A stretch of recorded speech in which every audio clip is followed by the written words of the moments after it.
예, 이 말씀 중심에서 어두운 밤길을 걸을 때, 어두운 밤길을 걸을 때라는 제목으로 하나님 말씀 증거하겠습니다. 아침에 잔디밭에 물을 주고 있는데 우리 저 단지 안에 분홍색 집에 사는 우리 은경 씨와 서진이 우리 이사 왔거든요. 이제 인사하는데 오늘 예배 몇 시에 드려요, 목사님? 그러더라고요. 그래서 몇 번 드려요? 그래서 딱 한 번밖에 안 드리는데 11시에 드려요. 한번 와보세요. 오늘 예배에 시를 낭독해요.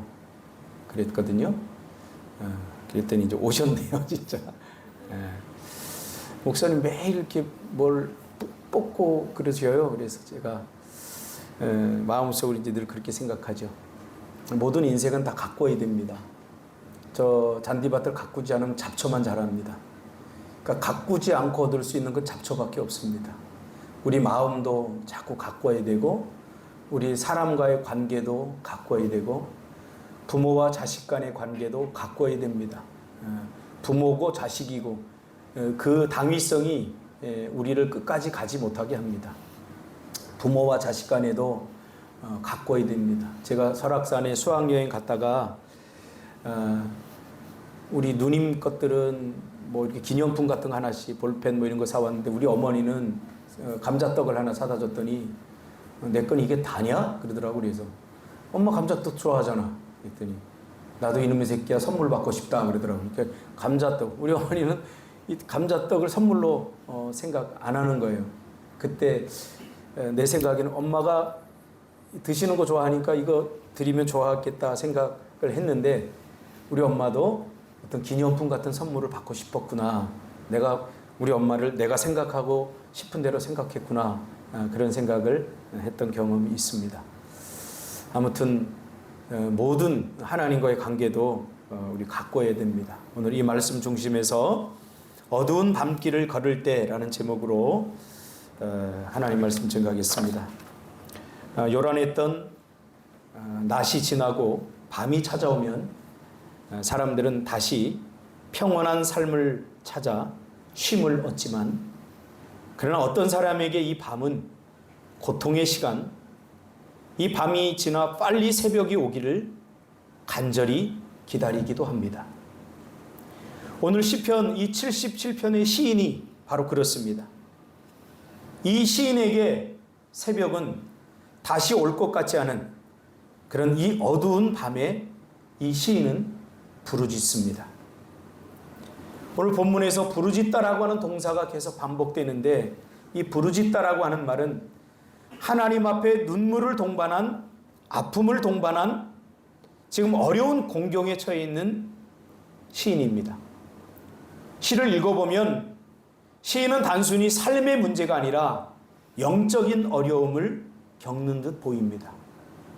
단순히 우리 인생의 문제 때문에 지금 이 곤고한 자신의 마음을 표현하는 것이 아니라 이 시인은 영적이고 보이지 않는 내면의 문제 때문에 지금 어려움을 겪는 듯 보입니다. 삶이 곤고해져서 영적인 문제가 왔는지, 아니면 삶이 무난한데 영적 공고함이 왔는지, 그것은 오늘 시에서 밝혀주지 않습니다. 그러나 분명한 것은 이 시인은 영적으로, 내면적으로 매우 곤고한 상태라는 것입니다. 이러한 삶을 마주할 때 우리의 옛 성도들은 이러한 삶을 영혼의 어두운 밤이다 라고 불렀습니다. 영혼의 어두운 밤이 올 때 우리 믿음의 선진들은 주로 부르짖었습니다. 그러나 오늘 시인도 이 영혼의 어두운 밤을 맞으면서 하나님께 부르짖습니다. 어떻게 부르짖겠어요? 빨리 새벽이 오게 해달라고 부르짖었겠죠. 그러나 내가 아무리 부르짖어도 하나님이 응답하지 않습니다. 시인은 분명히 하나님의 존재를 확실히 믿는 믿음의 사람이지만 하나님의 존재가 거의 느껴지지 않는 그러한 허무함과 상실감에 지금 시달리고 있습니다. 하나님을 믿는 믿음이 없는 사람들은 부르짖지 않겠죠. 하나님의 존재를 믿지 않으니까. 그러나 오늘 본문의 시인은 하나님의 존재를 분명히 믿어요. 그리고 얼마 전까지만 해도 하나님을 느끼고 경험할 수 있었는데 지금 이 시인은 밤새도록 부르짖지만 하나님의 존재가 거의 느껴지지 않아서 지금 허무함과 상실감에 시달리고 있습니다. 우리가 인생을 살아가다 보면 그럴 때가 있지 않습니까? 기도하면 다 응답된다고 목사님들이 이야기하고 성경에도 그렇게 약속해 놓았는데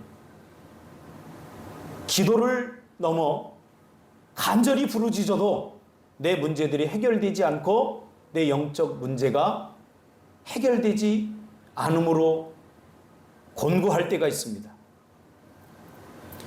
이때 믿음이 없는 사람들은 하나님이 없다라고 부인하는 그런 시간이 되기도 합니다. 그래, 하나님이 없으니까 응답하지 않지. 하나님이 없으니까 내가 이런 곤고한 일에 직면해도 나를 구원해 주지 않지. 주로 믿음이 없는 사람들은 그래, 하나님이 없어 라고 확언하는 시간이기도 합니다. 그러나 오늘 본문에 나오는 이 시인은 하나님의 존재를 믿어요. 그런데 부르짖어도 하나님은 응답하지 않으셔요. 하나님을 더 이상 느낄 수도 없고 하나님을 경험할 수도 없고 하나님을 인식할 수 없는 그런 상태입니다. 그래서 3절에 뭐라고 얘기합니까? 내가 하나님을 기억하고 불안하니 근심하니 내 심령이 상하도다. 하나님께 부르짖고 하나님을 기억할수록 불안하다는 거예요. 왜? 기억하면 떠올라야 되고 기억하면 하나님의 위로를 받을 수 있는데 그렇지 못해 하나님을 전혀 느끼고 경험할 수 없기 때문에 하나님을 부르면 부를수록 근심과 불안과 두려움이 그 마음을 잠식하고 있는 거죠. 그래서 4절에 보니까 주께서 내가 눈을 붙이지 못하게 하시니 내가 괴로워 말할 수 없나이다. 이렇게 이야기합니다. 그러니까 눈을 뜨고 있어요. 그러나 잠은 오지 않아요. 불면증이죠. 불면증. 뭔가 자야지, 잠시라도 자야 살 수 있는데 내 인식을 쉬게 해야 되는데 계속해서 내 마음속에서 나를 불안하게 하고 두려움에 갇히게 하고 그 다음에 내 마음을 계속해서 침투적으로 쉬지 못하게 하는 어떤 생각이 있다는 거예요. 잠을 자서 내 인식을 쉬게 해야 되는데 자려고 누웠는데 내 인식을 쉴 수 없어서 지금 고통당하고 있어요. 생각하고 싶지 않지만 계속 침투적으로 생각이 나요. 자는 시간은 생각이 멈추고 의식이 멈추고 그래야 쉼을 통해서 새로운 충전과 생각, 의식의 충전을 할 수 있는데 그래야 내가 살아갈 수 있는데 이렇게 자야 할 시간에 자지 못하고 며칠을 버티니 지금 이 시인은 죽음처럼 고통스러운 시간을 경험하고 있는 것입니다.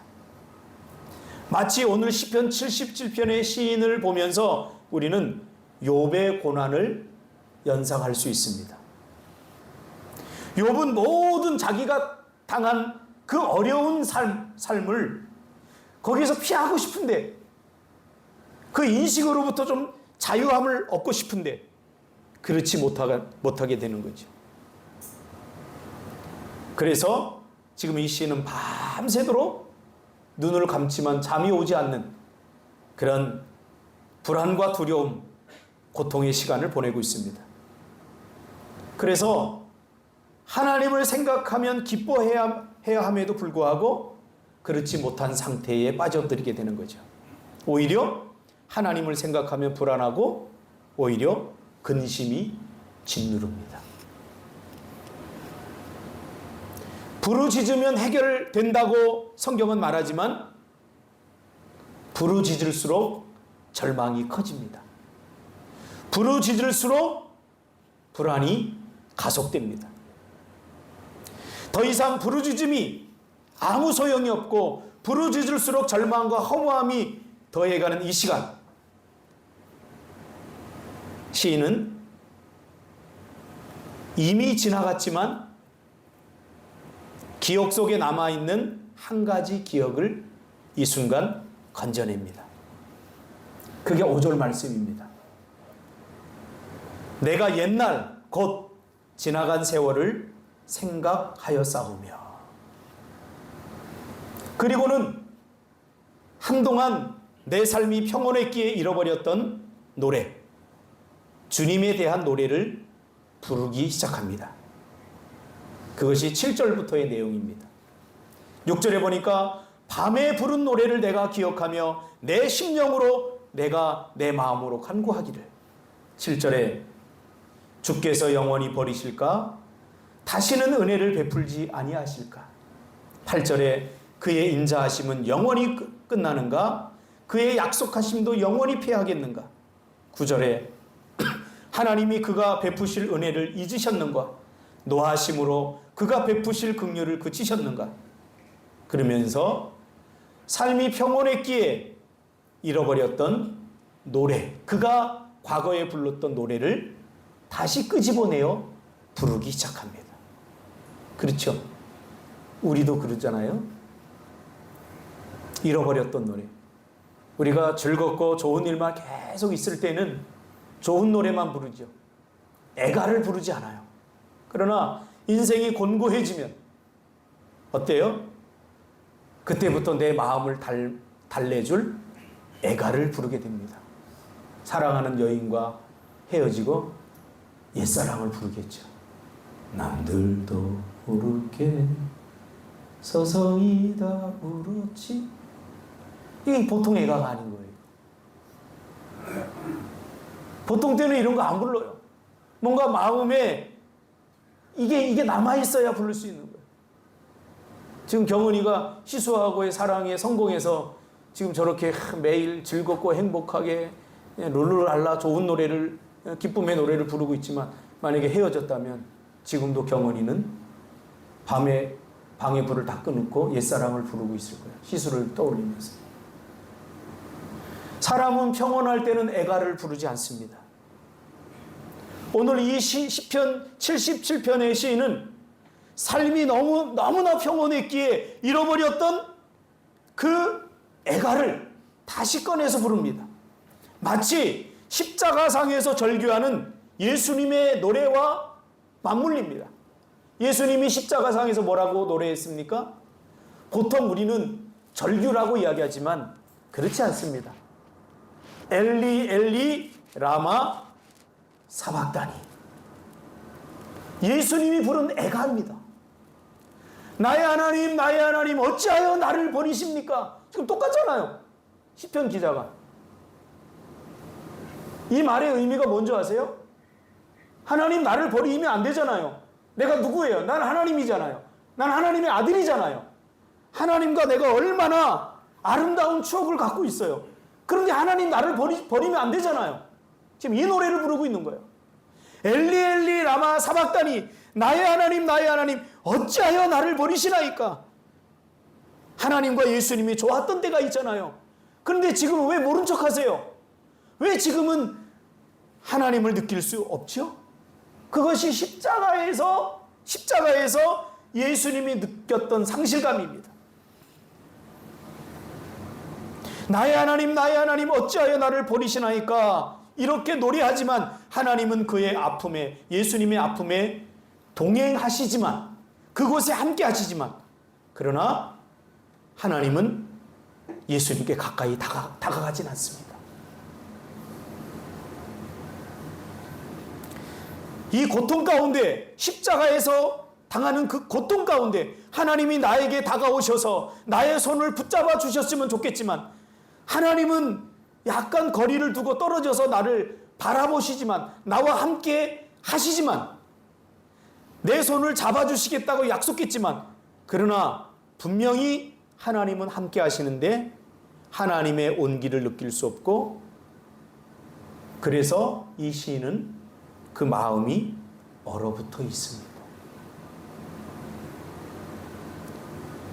우리의 관계 속에서 자주 경험하지 않습니까? 분명 이 사람과 함께 하는데 그 사람의 온기를 느낄 수 없어요. 분명 이 사람과 함께 하는데 그 사람을 느낄 수 없어요. 도대체 무엇이 잘못이지? 시인은 그래서 또 자책을 합니다. 도대체 내가 무슨 잘못을 했길래? 이 시인은 지금 칠흑 같은 빛이라고는 전혀 인식할 수 없는 깊은 어둠의 길을 홀로 걷고 있는 것입니다. 정말 바늘 구멍 같은 신락 같은 빛이라도 있어야 그 빛을 보고 방향을 결정하고 어떤 희망이라도 보일 텐데, 그 빛을 따라 뭔가 움직일 텐데 그런 빛은 보이지 않고 이 시인은 어두움에 잠식되어 있습니다. 달과 별이 떠 있음에도 하나님은 때론 이런 칠흑 같은 밤으로 우리에게 다가오실 때가 있습니다. 텍사스 웨이크에 작은 채플이 하나 있습니다. 교회당이 하나 있는데 이 교회당은 굉장히 유명합니다. 저도 미국을 가면 텍사스에 들러서 이 예배당, 이 채플을 한번 꼭 구경하고 싶습니다.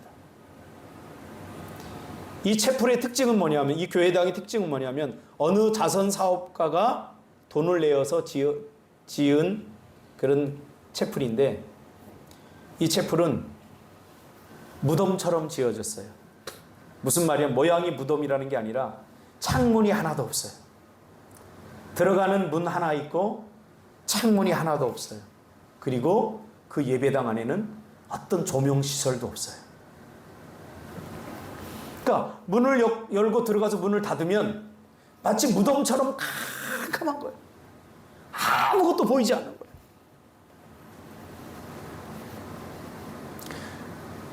눈을 크게 떠도 보여요, 안 보여요? 안 보여요. 빛이 안 들어갔기 때문에. 그래서 이 예배당에 들어가서 문을 닫으면 사람들은 더듬거리면서 의자를 찾아간다고 합니다. 그리고 그 의자에 앉아서 어두움에, 깊은 어두움에 젖어들 때쯤 아주 눈에 서서히 눈앞에 흐릿하게 뭔가가 보이기 시작한다고 합니다. 사람들이 더듬거리면서 의자를 찾는 모습, 강대상, 그리고 십자가, 이런 것들이 아주 희미하게 보인다고 합니다. 아무것도 보이지 않는다고 눈을 감으면 보이지 않습니다. 그러나 아무것도 보이지 않을 때 눈을 감지 않고 계속 뜨고 뭔가를 보고 있으면 보이게 된다는 거죠.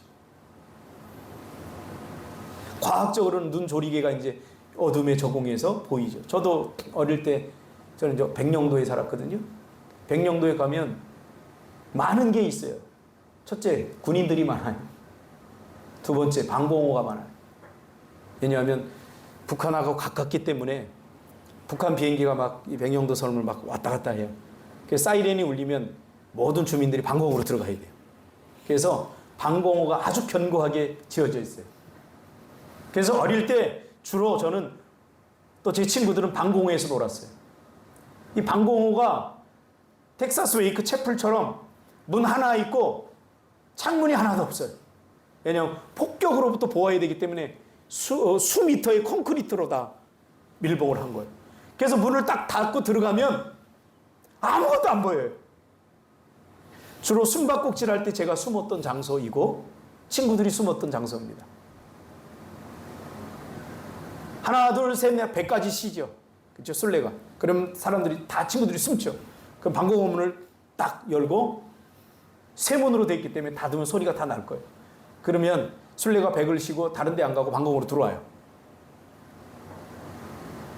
그러면 들어오면 안 보이니까 막 이렇게 더듬거리면서 벽면을 이렇게 하면서 찾아요. 그런데 방공호에 딱 들어가서 맨 저런 각진 구석에 딱 들어가서 이렇게 숨고 이렇게 눈을 뜨고 있으면 시간이 점점 지나면서 사람들이 보이기 시작해요.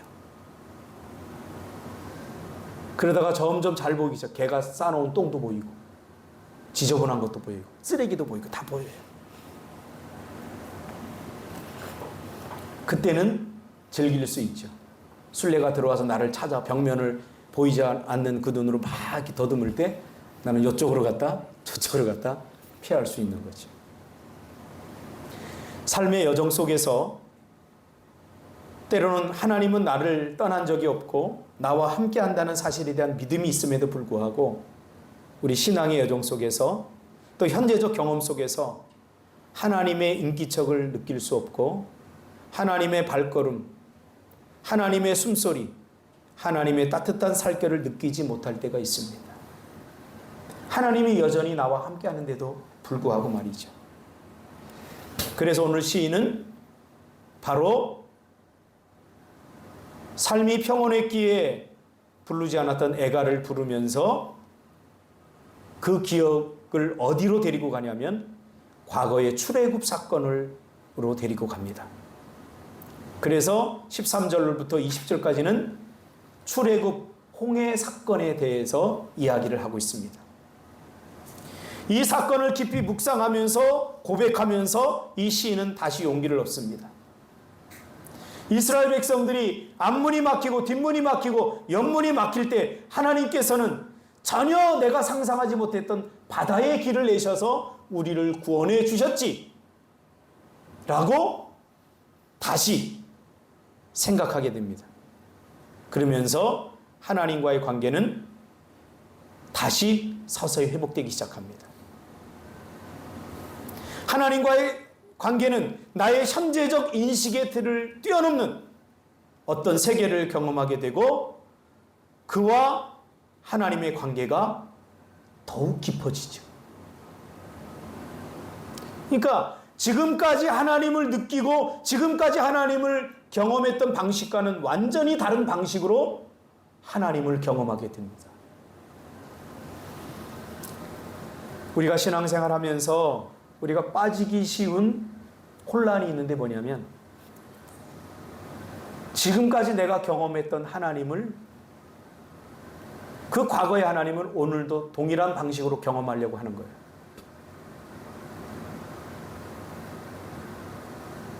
내가 변했고 내가 새로워졌어요.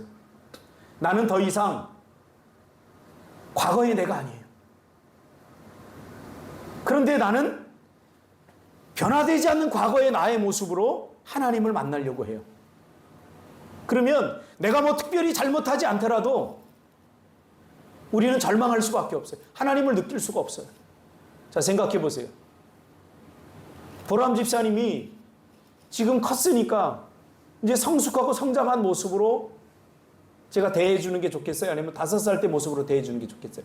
아이고, 아이고, 어디가 아파요? 보람이 이러는 게 좋겠어요? 아니면 성숙한 언어를 사용해서 대하는 게 좋겠어요?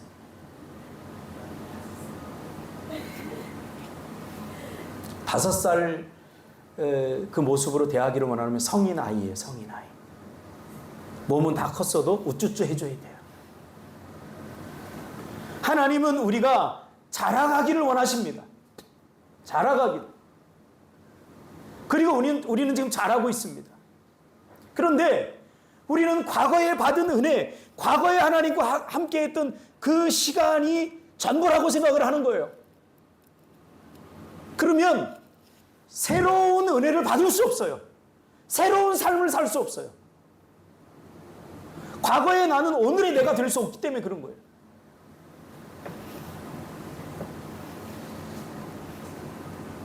오늘 시인은 이 과정을 통해서 깨닫게 되죠. 아, 이제는 완전히 다른 방식으로 하나님을 경험해야 되는구나. 하나님은 질적으로, 관계적으로 나와 더 깊어지시기를 원하시는구나. 우리 관계도 마찬가지예요. 관계가 깊지 못할 때는 그 사람에게 무조건 잘해줘야 돼요. 무조건 잘해줘야 돼요. 그럼 그 사람과 무조건 잘해주면 이 관계가 깊어지냐? 절대 그렇지 않아요. 그냥 거기서 끝나버려요. 깊은 관계는 어떤 관계냐면 때로는 충고도 해야 되고 싫은 소리도 해야 되고 그것을 받아내고 이러면서 관계가 깊어져요. 그러니까 충고를 하고 싫은 소리를 하면 상대방은 와 니나 잘해. 관계가 끊어지는 거예요. 그러면 더 이상 깊은 관계가 될 수가 없는 거예요. 지금 하나님은 이 시인과 비슷한 이야기를 지금 하고 있어요. 이 시인도 옛날에는 부르짖으면 하나님 응답해 주셨는데 왜 응답을 안 해주지? 그러면서 잃어버렸던 노래를 부르면서 출애굽 사건을 떠올리면서 하나님은 이제는 과거와는 다른 방식으로 나를 만나주기를 원하시는구나. 예전에는 응답으로 기쁨으로 형통함으로 나를 만나줬다면 지금은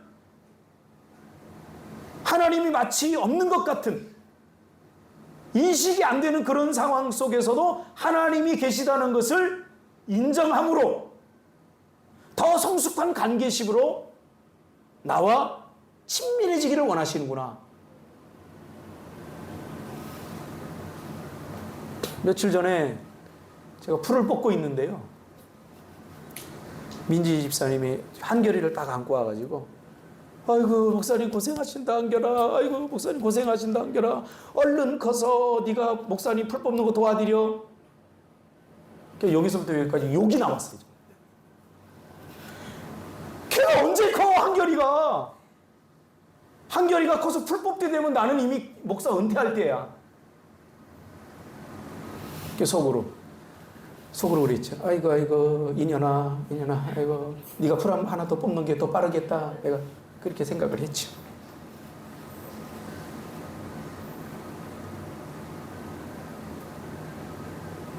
우리의 관계, 우리 딸들도 있잖아요. 딸들도 마찬가지예요. 딸들이 자라기 때문에 딸들이 10살 때 11살 때 그 모습 너무 그리워요. 가끔 우리 딸들 5살 때 6살 때 땡깡 부려서 인상 쓰고 사진 찍은 것도 그걸 보면서 얼마나 귀여운지 몰라요.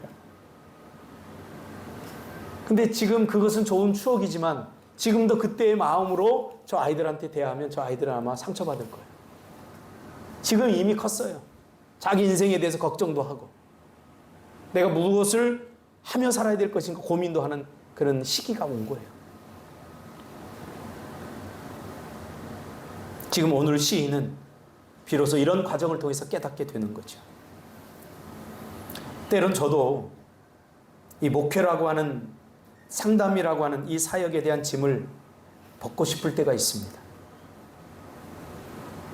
힘들어서 그런 거 아니에요. 나는 다시 태어나도 목회를 할 것입니다. 그리고 상담 사역을 할 것입니다. 힘들어서 벗고 싶은 게 아니라 정말 하나님이 나를 부르셔서 이 일을 하게 한 것에 대한 그 소명에 대한 감사와 기쁨이 있음에도 가끔은 이 짐을 벗고 싶을 때가 있어요. 뭔가 큰 문제가 있거나 힘든 것이 있는 것도 아닌데 이것을 벗고 싶을 때가 있어요. 그때 하나님께 기도해요. 하나님, 그만하고 싶습니다. 그런데 이런 시간을 통해서 하나님은 더 깊은 하나님과의 신앙의 세계, 하나님과의 더 깊은 비밀스러운 친밀함을 경험하게 됩니다. 하나님 알겠습니다. 하나님의 뜻이니 내가 무조건 하겠습니다. 그럴 때 느끼지 못했던 하나님, 나 이거 그만하고 싶습니다. 하나님 앞에 솔직히 고백할 때 그 고백이 아니면 느끼고 경험할 수 없는 하나님의 친밀한 위로를 경험할 수 있어요. 예수님도 겟세마네 동산에서 그러지 않았습니까? 십자가를 져야 되는데 이게 너무 고통스러운 거예요. 그래서 하나님께 뭐라고 그랬어요? 하나님, 나 이 짐을 지고 싶지 않습니다.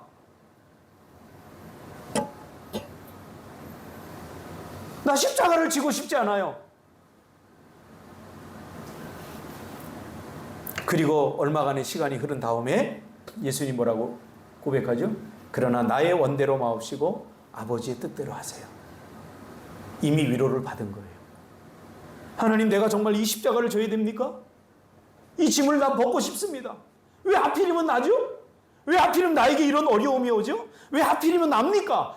다른 사람들은 다 행복하게만 사는 것 같은데 왜 하필이면 납니까? 하나님 앞에 자신의 마음을 쏟아 놓고 나서 쏟지 않았으면 경험하지 못할 하나님의 위로의 음성을 듣게 되고 하나님의 품에 안기게 되죠. 저도 가끔 경험해요. 하나님 감사합니다. 하나님 이럴 때는 느끼지 못했다. 하나님 이 짐을 벗고 싶습니다. 더 이상 지고 싶지 않습니다. 라고 하나님 앞에 고백할 때 저 깊은 곳에서 하나님의 진정한 위로를 경험하게 됩니다.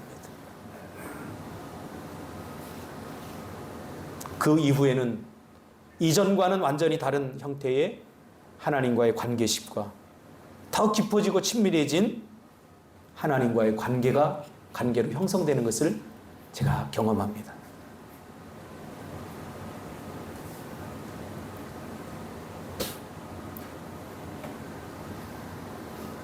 여러분, 하나님이 필요하십니까? 그거 왜 필요하세요?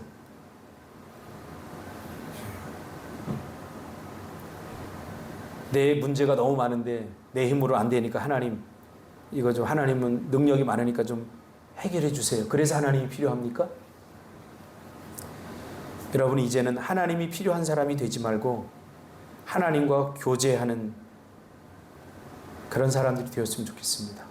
하나님이 가진 어떤 것 때문에, 하나님이 가진 초월적 능력 때문에 하나님을 찾고 하나님을 신뢰하는 게 아니라 그 아무것도 없을지라도 하나님을 즐거워하고 하나님과의 관계를, 하나님의 존재 자체를 행복해하는, 그렇죠? 은경 씨, 서진이가 무슨 생산적인 일을 해서 이쁜가요? 오히려 천덕꾸러기죠. 말도 안 듣고 막 해달라는 거 많고 지가 하는 거 비해서 과도하게 뭔가를 요구하죠. 그래도 사랑해요. 왜? 성숙한 사랑이에요. 이게 성숙한 사랑. 우린 자꾸 사랑을 거래하려고 그래요. 내가 이만큼 사랑해 주니까 너도 이만큼 해야 된다. 불행해집니다. 사랑은 거래가 아니라 관계입니다. 그 존재 자체를 있는 그대로 받아들여 주는 거예요. 받아들여 주는.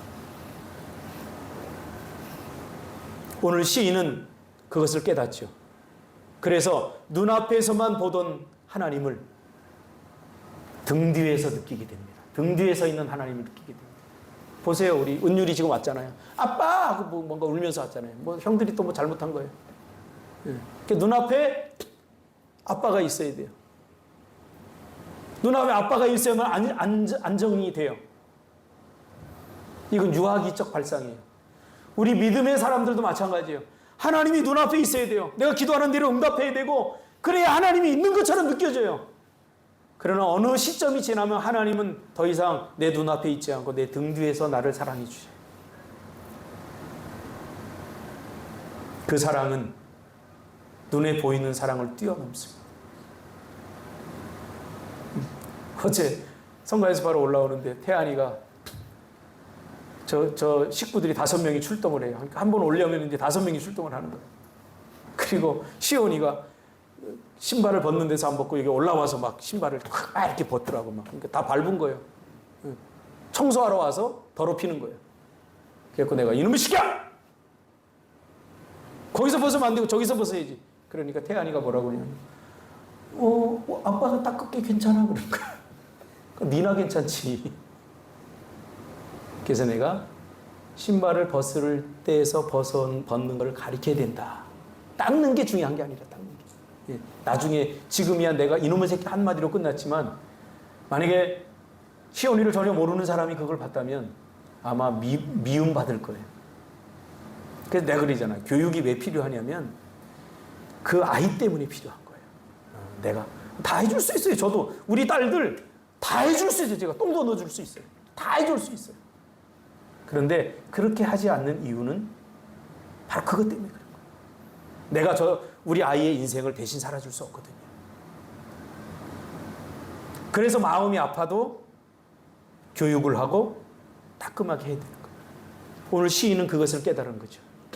내가 너 다 해줄 수 있어. 근데 내가 너의 인생은 못 살아줘. 이 시인에게 그 얘기를 하는 거예요. 그러니 하나님이 이 가슴 아파하는 하나님 어디 있어요? 부르짖어도 나 여기 있다고 나타나지 못하는 하나님의 심정은 어떻겠습니까, 여러분? 얼마나 아플까요? 얼마나 아플까요? 시인은 그것을 깨닫고 이 또한 하나님의 인도하심이구나. 또 다른 하나님의 사랑의 모습을 고백하며 이 시는 마무리가 됩니다. 여러분 힘내시기 바랍니다. 부르짖어도 하나님 눈앞에 나타나지 않는다면 하나님은 여러분 등 뒤에서 여러분을 사랑하시는 겁니다. 기도하겠습니다.